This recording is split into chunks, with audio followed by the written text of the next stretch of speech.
திராவிட முன்னேற்ற கழகம் தான் திருநங்கைன்னு பெயர் வச்சது. அதுக்கு முன்னாடி 9ன்னு தான் அதை கூப்பிடுவாங்க. சார், ஆனா அவங்களுக்கு வாழ்வாதாரத்துக்கு எதுவும் ஏற்படுத்தி சொல்லும் கேளுமா கொடுக்கல. உடனே வாழ்வாதாரம் அவங்களுக்கு அந்த ஒரு திருநங்கைங்கிற ஒரு பெயரை வச்சு அதுக்கு ஒரு வாரியத்தை உண்டு பண்ணி திருநங்கைகள் நல வாரியம்னு ஒன்று இருக்குது தெரியுமா?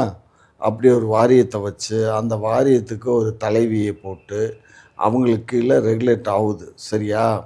திருநங்கைகள் இன்றைக்கி கிட்டத்தட்ட முன்னையெல்லாம் 1% இருந்தால் ரொம்ப ரேரு. ஆனால் இன்றைக்கி 5%, 6%க்கு மேலே இருக்காங்க.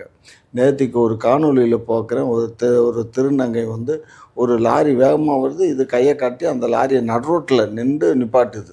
அந்த ஆள் நின்றான். இது கொண்டு போய் என்ன பண்ணுது, அந்த முந்தானி எடுத்து அப்படின்னு ஏதோ மந்திரம் ஓதுது. அதுக்கப்புறம் இப்படின்னு ஏதோ சொல்லிச்சு. அப்புறம் அவன்கிட்ட கையை நீட்டிச்சு, அவன் எதையோ காசை கொடுத்தான், வாங்கிட்டு போயிடுச்சு. சரியா? இப்படி நடக்குது. சரி, ஆனா ஒரு சில பேர் அந்த மாதிரி செய்யதான் செய்யறாங்க. ஆனா மற்ற திருநங்கைகள்லாம் நிறைய பேர் படிச்சுட்டும் இருக்காங்க. படிச்சவங்களுக்கெல்லாம் என்ன அவங்களுக்குன்னு ஒரு பர்சன்டேஜ் ஒதுக்கி இருக்கு. அந்த பர்சன்டேஜ்ல வேலை வாய்ப்பு